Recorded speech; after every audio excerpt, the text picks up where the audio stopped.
G'day folks. Now in Australia we're famous for our wildlife. We have some beautiful native wildlife and we really love our wildlife in Australia. We're very passionate about it. But there's certain wildlife that we really hate. We just detest it, and that's the introduced stuff. And this guy here is one of the most detested animals in Australia. This is what they call a cane toad, or otherwise known as Rhinella marinus. It used to be called Buphus marinus. They've changed the name to Rhinella marinus. Don't ask me why scientists do things. They do things just for fun sometimes. But this is one of the biggest environmental disasters in Australia. Now, where the cane toad first came from, it originally came from Venezuela. And what they did, they had a big problem with a cane beetle eating the sugar cane. You can see some sugar cane behind me here. So what they did, they took the cane toad from Venezuela and they released it in Hawaii. And they had really good successes with the cane toad eradicating the sugarcane beetle in Hawaii. So there was actually two sugarcane farmers from Gordonvale, just south of Cairns. We call it Cane Toad Vale now. They went over to Hawaii in 1935 on a sugarcane convention, and they heard about these cane toads. So what they did, they got 106 cane toads, 106, put them in a box, brought them back down to Australia. Now, back in those days, back in the 1930s, there was no Environmental Protection Agency, there was no quarantine, there was no biosecurity, and there was no research done into what a relocation like that would have done, or the consequences.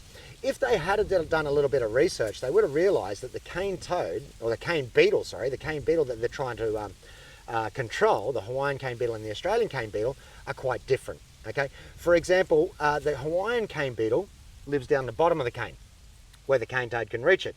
The Australian beetle lives up the top of the cane, where the cane toad can't reach it. I mean, this guy might be able to jump, but he can only jump about yay high. They can't jump very high at all. So he couldn't reach the cane beetle in Australia. Also, the cane toad and the Hawaiian beetle are both nocturnal, whereas the Australian beetle is diurnal. So when the cane toad was awake, the beetle was asleep. When the beetle was awake, the cane toad was asleep. So consequently, the cane toad had no effect whatsoever on knocking off the cane beetle in Australia. They're more interested in knocking each other off, you know, breeding, multiplying, that sort of stuff. Now, lots of other food sources for the cane toad to eat. These guys will eat just about anything. They're very resilient, so they'll eat just about anything, including the dog food out of the dog bowl in your backyard. So there's unlimited food sources for them. Also, they don't have any predators. Okay, cane toads are actually toxic.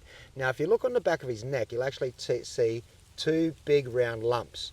These are actually toxin glands, okay? You've got to be careful with those. If I was squeeze them, toxin can actually squirt out, and be very careful. If you get that in your eyes, it'll actually blind you, okay? But these toxin glands are toxic to any Australian native animal. So if something like a kookaburra or a goanna or a snake comes along and eats a cane toad, they'll get very, very sick and probably die. So there's no animal that can actually control the spread of the cane toads. Consequently, they've spread in an unchecked plague.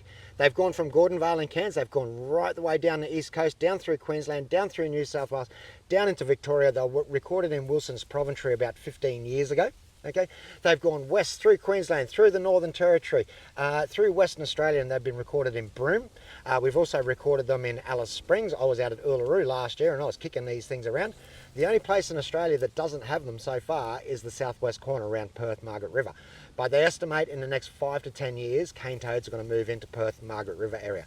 So they've just moved, and they've from 106, and they've gone to billions and pretty much totally overtaken Australia.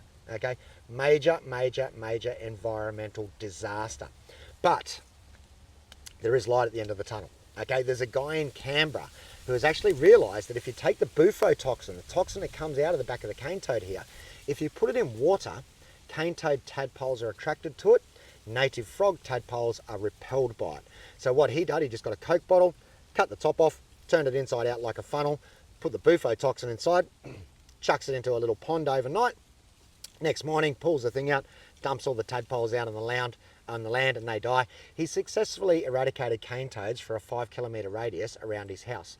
The CSIRO is now trying to synthesise that bufotoxin. If they can synthesise it, they can mass produce it, and then they can send it out and we can start to trap and get rid of the cane toads out of the waterways. So there is light at the end of the tunnel. But unfortunately, since the introduction, and they've been here, 90 years in Australia, we've had numerous species become extinct because of this little sucker. Okay, we used to have in North Queensland, we used to have 17 species of native tree frog, native green tree frog. We now only have 11. And that's because of the introduction of the cane toad. The cane toad's not only toxic when it's an adult, it's also toxic as a tadpole, and it's also toxic as eggs. So if a native frog lays its eggs in the same pond as a cane toad lays its eggs, the native frog's eggs are going to die. Okay, they're toxic. And our native frogs in Australia are very, very delicate. They're an excellent environmental indicator. If you've got frogs around your house, it means that you don't have much disease and you don't have much pollution around your house. Frogs are very, very delicate. So yeah, 6 species of green tree frog are now extinct because of the introduction of this goat. Horrible, horrible, horrible creature. Now, when you see them, believe it or not, in Queensland, I'm not sure about other states, but in Queensland you are actually required by law to eradicate them. We have a law which actually dates back to the 1950s in Australia, which actually states that if you have the means and the ability to eradicate a feral animal, you must do so on site.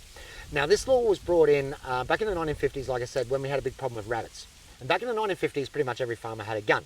So the idea was, if you saw a rabbit and you had a gun, you're required by law to shoot it. That law is still in the books. Okay, so if you see a cane toad and you're wearing a pair of shoes, you're required by law to jump on its head. Okay, to eradicate it, to kill it. The recommended way to kill a cane toad, the way they recommend is put them in a plastic bag and chuck them in a freezer. Okay, then they just go to sleep and then they don't wake up. But I'm not going to chuck cane toads, these horrible cane toads, in the freezer with my steaks. Or if you want a really good story, I used to live in, when I was living in Cairns, we had a grumpy old fella that used to live in the street, and it was a dead-end cul-de-sac. And we used to have the kids play cricket in the street all the time. We used to sit on the veranda and watch the kids. Anyway, one day, one of the kids hit the tennis ball into old Tom's yard, and he confiscated the tennis ball. Grumpy old fella he was. So what I did, I said, okay, kids, come over at night time. I gave them 2 big buckets. I said, go out on the golf course and collect me, 2 big buckets of cane toads. Took them about 20 minutes. Cane toads everywhere in Cairns. So then what we did, we tied a little piece of string to the back of the cane toad's leg, and on the end of the string, a nice big metal bolt and nut. I had a big tub of old bolts. Then what we did about 1 o'clock in the morning, I got the kids to come with me, and we chucked all the cane toads up on the old bloke's roof. They all ended up in the metal guttering system, jumping back and forward, pulling this metal bit of metal behind them, going dong dong dong dong dong dong dong dong dong dong at 1 o'clock in the morning.